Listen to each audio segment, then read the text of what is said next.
So today I'm back in the mining dimension and I've grabbed a ton of copper blocks. Oh boy, we have a lot of these.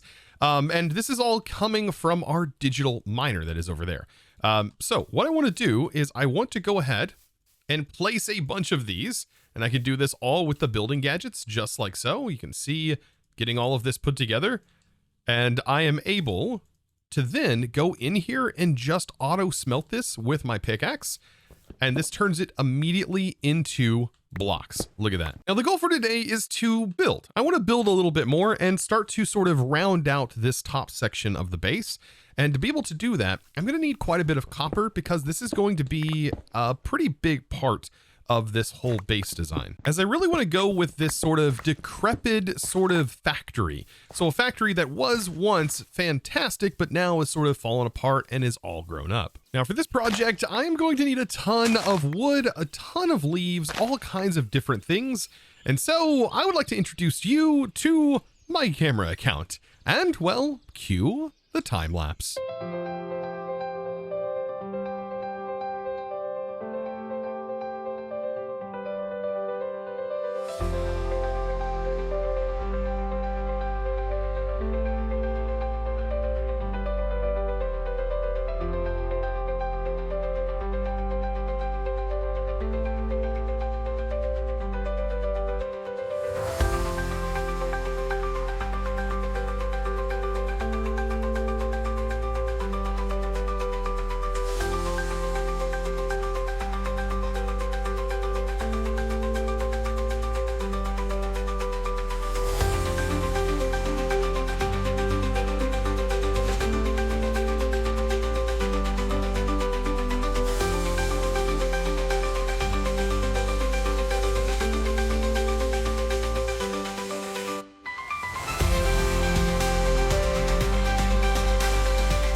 So I hope you enjoyed that time lapse, as it did take me about 4 to 5 hours or so to kind of put this all together and get it all built up.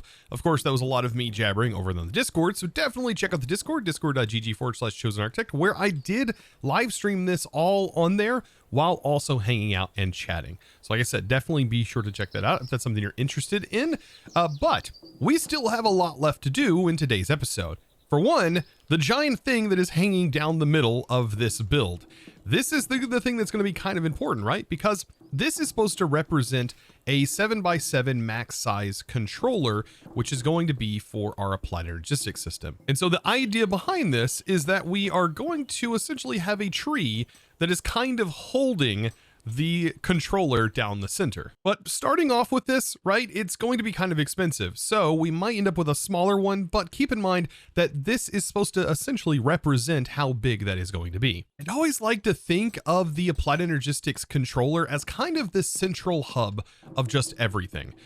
So I want this to represent that, and it's going to be kind of cool having this sort of future tech looking thing in the middle of what is essentially a broken down, decrepit factory. Now, real quick, I did want to mention this because I thought this was actually kind of amazing in this pack, and I'm assuming moving forward with the Chipped mod, but now Chipped has a tool for every single kind of station. So you have a tool that is a item form, not a block, and you can just open it up and just carry it around with you. No longer do you have to have the actual stations, for example, the mason's table, in order to do these crafts. And this essentially allows you to modify block textures and, you know, make all kinds of different kind of looking blocks. I think for right now though, center of the storage, I'm just going to use 7 of these just to kind of represent the height that this can go, because this multi-block structure can be a 7x7. And so these are going to kind of just dangle down the center here as of right now. And this is just how it's going to look. And then what I'm going to do is run my cable through here. And I think I'm going to have this kind of flow through the walls here. And it's going to look like the cables are kind of sprawled out through the walls, which will end up just leading all to these other sections. Eventually, though, we're going to end up having a lot of wireless stuff that is going to be connected directly to the controller, and then we'll just have wireless access to different points throughout our base. There's a pretty cool mod called Extended AE, which allows for this really, really cool wireless functionality. To get this beautiful controller some power, I just have some windmills that are placed on the outside. Eventually, we will have wireless power. But for now, I'm going to be utilizing these cables here, and I'll just go ahead and run this right through here. Very, very ugly, but it gets the job done. And this should power our controller on. Because yes, this does accept RF power. Now I recommend on this to also have a power backup or a power supply. And I'm probably going to place that right here. And that just essentially allows us to have a power buffer within our network. So if we go into Applied Energistics, it takes a minute for me to get used to these different textures, but it's going to be an energy cell that we're going to need. A dense one would be preferred, but it is a little expensive early game for a dense one. But just a regular energy cell is honestly going to be more than enough with a basic network like this without any crazy auto crafting.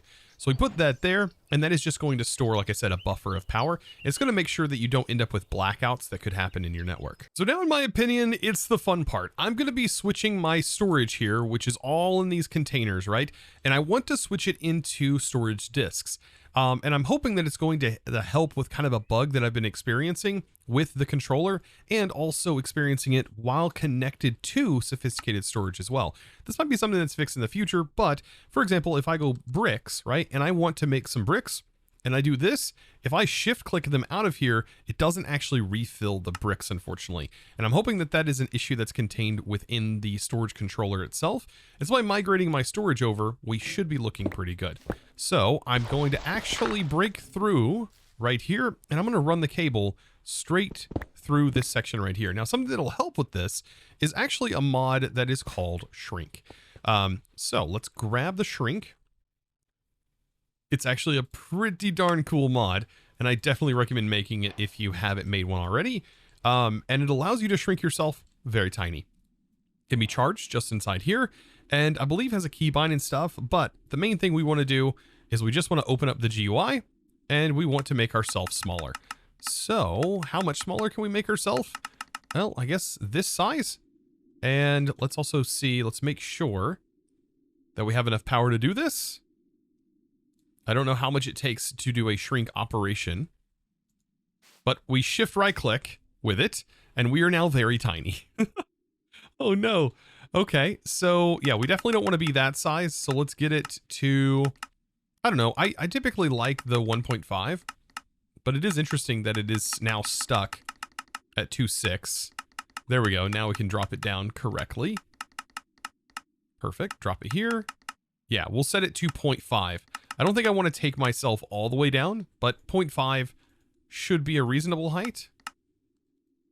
I think, if it lets me take it down. Unable to be open while shrunk, so I am shrunk. I'm normal height. Okay, it looks like this mod is definitely still in the works, it seems. Yeah, I mean, the values are definitely odd. So maybe that if we set it down, it's got to be in the negative 0.5. There we go. Okay, so that makes sense. That's much better. Now that's the size I want to be. Okay, so something like negative 80 maybe? That way we can get down and we can be and fit within a single hole. So that's kind of what I wanted to be able to do. Now I can actually squeeze beside the AE cable, allowing me to definitely manage things a little bit better. You do get a little bit of like pass through here. But yeah, I don't recommend taking it too far. Like, I don't know what happens if you just go to 0, 0. You just stop existing, I think. Now, I definitely want to kind of facade some of my stuff, so my cables here. So I think some stone would be nice. So if we grab some stone out of here, if I can see stone, I can also facade this. So you take any block that you want to facade and you use these cable anchors, which just requires a knife and looks like a copper ingot. And there we go. So now we have the cable facades, and I can go ahead and break this cable right here and then put a stone facade on. It's just like that, and the cable will actually connect directly through. Now for something like this, I just want to cover the bottom, right? And to do that, look at that. It looks like it's setting on brick and as if it never even had a cable connected to it. Also, something to note about these drives right now, we do have sort of a channel limit. I'm not using dense cables, but I definitely should here. But we have a channel limit of 8. And so on a regular ME cable, we are looking at only 8 channels that we can provide, which is only 8 ME devices that are connected up. But if I run a dense one here, we're able to carry the 32 channels off of this one side of the controller. And each side of the controller on each face carries 32 individual channels. Channels are a little bit confusing with Applied Energistics, I will admit, but we're not going to have to worry about them too much. Like, it's going to be very limited here, especially early on. We're just going to fill like this entire drive with 1Ks, and that's probably going to take all of our existing items, and that's going to store them all. And then this next drive, we'll start to work on making larger drives, which will end up containing like our blocks that we have a lot more of. So let's get some 1K cells up and running. This is actually not going to be too difficult to do. By the way, this is an ME drive, but we do have another mod in here that actually doubles this thing, which is really cool and takes up 1 channel for basically the 2, which would have 2 bars here from extended AE. But for right now, we're just stuck with our standard ones. We're still kind of early on. It's going to be really fun to get into that extended AE mod, like I mentioned. There's also some more add-ons for it as well that I'm looking forward to actually getting into. But anyways, we have 10 slots here, right? 2, 4, 6, 8, 10. So I recommend early on, and I always recommend this, especially if you're familiar with refined storage, to just make 10 1Ks. And just put them in your storage. Just have them in there, and then start to unload your storage into that. And what you're going to notice is it's actually a lot of storage, like a lot more than you probably expect it to be. And the only limiting factor in this is you're just going to have the typing limitation, which means you can't have like 64. Well, you can't have more than 63 like differing swords that have different durability damage to them and stuff like that. And that's what it refers to when it's talking about types. Now, when it's just storing, like, for example, 1 item in these cells, it can store like 8,000 off of a 1K, 8,000 items off of a single 1K cell. So it is pretty powerful in that regard. So definitely worth checking out and doing. Like, this is not a big deal in my opinion to get these 1Ks up and running. So we are making these 1K storage, item storage cells. I'm not going to be doing the other ones. So I just want to get this built up. Looks like copper we need. Thankfully, copper, I kind of got quite a bit of copper here. And we'll just get that all put together. And yeah, each one of these, we should have 10 of them. Don't know why this one's colored different. Oh, because I ended up making cell housings. Well, if you do make cell housings, well, I guess you are fine here. You can actually just combine the cell housing with the component, and the cell housing will combine there. But no, I need to take these and make the regular components. Beautiful. There we go. Just like that. I'll just throw these inside. That way we don't accidentally make cell housings anymore. I'm sure I'm not the only one who's done that. Beautiful. And there we go. So now that this is done, like I said, all of these can go in here and we can start to actually store all of our items from the storage controller now into our digital storage, which is, in my opinion, way better. And the way I'm going to do that is I'm going to go ahead and use my portable storage terminal. And this is what I'm going to do. I'm going to start pulling all of these items out that are stored in here one by one, and I'm going to start inserting them into here. Or should I go about it a different way? Let me kind of explain. I might actually just go ahead and hook up an importer up to this controller. Now, actually, I think one of the fastest ways of doing this is actually using an ME interface. So an interface kind of acts as something that can pull items from our network and keep them in stock, but it also has like an infinite transfer insert limit, which is pretty darn cool, meaning we can pipe items into our interface and they're going to go into our system incredibly fast. So what's a fast way to transfer items? Well, definitely using integrated dynamics. So I can go ahead and just pipe this in like so. And what I'm going to do is put an item interface that is going to be connected to our main controller. And then we're going to export from that. So I'll use the item exporter. And we just need one thing. We're going to need a logic, or actually let's do integrated. We're just going to need one of these variable cards. And so this is going to go under the export all items section. And as soon as that happens, you can see all of the items flooding in. And this should now be filling up our cells. You can see right there, the types on that just finished up. It's going to start filling into this one, then it'll work on this one, and so on and so forth. But like I said, I don't think it's going to fill this entire thing. Like, we didn't have that many items. And especially where I sit, which should say that many types of items. And there we go. I was completely right. So all of our main storage is now stored within 8 of these 1K cells. And so we still have some wiggle room down here. And then of course I have plenty of space up here. Sometimes there has been playthroughs that I've done in mod packs where I needed no more than just simply 2 regular drives. Because once you start putting 64Ks in here, man, it really starts piling up and turns into a large amount of storage. And now that that's done, let's go ahead and grab our terminal. We don't need the power anymore, and I don't need any of this setup anymore. The only thing I'm going to leave is definitely this, because that is still sending source over to our mob farm. Now I definitely need to replace my current wireless crafting, and we won't have access to that until I get all of this sort of set up with Applied Energistics. So right now I'm going to go ahead and make my wireless terminal, and then I want to turn this into a crafting terminal. That's going to be a necessity. So we'll get that done. Beautiful. Just like so. So now it's a crafting terminal, but we need somewhere to actually link this. And that's where a ton of stuff really starts to open up, because not only can we link our Applied Energistics, we can actually then start to link several other things, and we actually get access to some really cool building tricks. Now, the way that we link it is through this wireless access point. Pretty darn cool. And I love the new models for this. Place that on there just like so. And this is where we link things. So we should be able to, for example, link building gadgets, and I can link that in here. And the cool thing about this is, well, let's just say I want to place more of these factory blocks. Well, I have them in my system, and now you can see that it's highlighted there and it is linked to that point, meaning that it's going to pull from my Applied Energistics system if I don't have them in my inventory or my backpacks. And same thing goes for the exchanging gadget, the copy paste gadget. All of that should work with your Applied Energistics system. Now, our terminal is also something that's pretty cool. We can actually link our terminal up, and this has some pretty cool features up its sleeve as well. So new features, I should say. So first of all, we definitely need to let it get charged up. And thankfully this does hold quite a bit of power, as we don't have wireless power just yet. So having this hold a tremendous amount of power means that we can essentially keep it uncharged, or uncharged for a whole lot longer. We can just use it a lot more before needing to go refill it. By the time that this even runs out, honestly, we should be able to have some wireless charging by that point. But while I'm talking about that, we need to go under Applied Energistics, and we should have a slot for keybind where we can go ahead and assign this. So it says wireless pattern access terminal. That has its own keybind. Also, our encoding terminal for making patterns for autocrafting has its own keybind. And open wireless terminal is the one that I want, and I love to set this to Control E. So that should work once we get this in our inventory. I can hit Control E, and that is now going to pull up. So now with the keybind set, I should be able to place the wireless terminal inside of my curio slot in any of them, and I can open them with my set keybind. Now, time for the cool thing. So in my opinion, this has got to be one of the coolest add-ons to either AE or whatever add-on mod is adding this feature to Applied Energistics.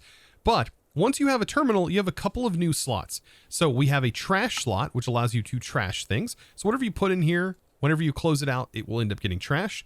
But now we have this wireless terminal settings. So by default, these are set to off. This is the wireless terminal pick block and restock. And then down here, once you have the magnet upgrades, you can have that in there as well. But this is pretty cool. With both of these toggled on, you get the ability now to take a look at a block and hit your middle mouse button, the button that you would typically use to pick a block in like creative mode. And now you can do that, but it pulls up the list from your Applied Energistics system. And it'll actually show you how many you have in stock. But what it does is it puts 32 in your inventory and is going to keep 32 restocked. But while it's in your main hand and you have your main screen on, all you see is actively how many is in your storage. This is huge in my opinion. So this right here will auto put the items back in if they're the same, right? And I can just swap to whatever block I want, right? If I want these crate grates, I can do that. I can switch to the moss blocks. Like any item or any block that I have in my inventory, it just switches it over. it is insane. And this is going to be so good, especially when you're building and you're like, oh man, I need a few more cables. Bam. You just select the cables. I need a few more windmills. I just select the windmills and middle mouse to pull these items in your inventory. Now, my range does seem a little bit further than default, and that's because I also went ahead and added some boosters. Up to 16 I have in here. These are pretty straightforward to make. Enderpearl dust is made in an inscriber. All of this is pretty straightforward, like I said. But you gotta keep in mind, the more of these you add to this, the more expensive your power is going to cost. And you can see I have it set to FE. You can change it from AE or FE. I like to have it set to FE so we can actually see the real numbers here. And inside of here, we can now see the total cost and also, you know, how much power we're pumping into this, which is kind of interesting to note. So yeah, channel passive drain, like 1 FE per tick for just like passive channel use, I guess. But energy usage as of right now is 142 FE per tick, which is not bad. And we're generating a fair amount. Like one of these is basically generating that. Now, I know a lot of you may be familiar with like the unlimited wireless access from within this, but I'm not seeing anything unless you actually know. I am actually kind of clueless on this in this particular pack. And if there is now a new way of doing this, because I know that AE2 lib, which added these wireless terminals in the past, gave you the ability to use singularities to link this up, which there is still a quantum bridge card slot. So maybe that still exists. And if so, that would be the way to do this, is with a quantum bridge card. Yes, it does exist. It says shift for more information. Okay, add to your terminal to allow the connectivity to the quantum ring, added the quantum entangle. Okay, so maybe you have to put this card in and then the quantum entangled slot opens up for you to place in the quantum entangled. So yeah, so this is how we would do the infinite range. So it's not actually too difficult to get this set up. But once we do get that set up, which I think we're going to kind of wait a little bit because the ring is kind of expensive. Once we get that set up, we will have access cross-dimensionally to our storage, which is going to be another nice thing.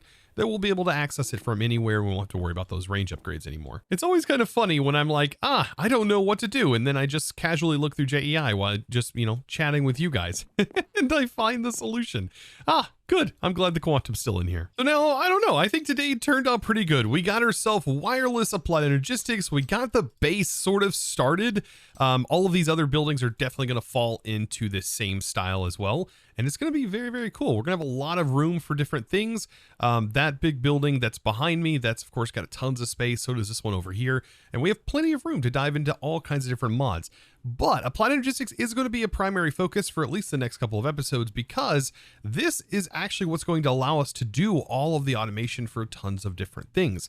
Not just automation, but also just allowing us to have access and easy transfer of items from one place to another. So of course, if you guys did enjoy today's episode, be sure to click that subscribe button if you haven't already, and well, give this video a huge thumbs up. Also, comment down below what you thought of the time lapse. Do you like stuff like that? Do you want to see more stuff like that?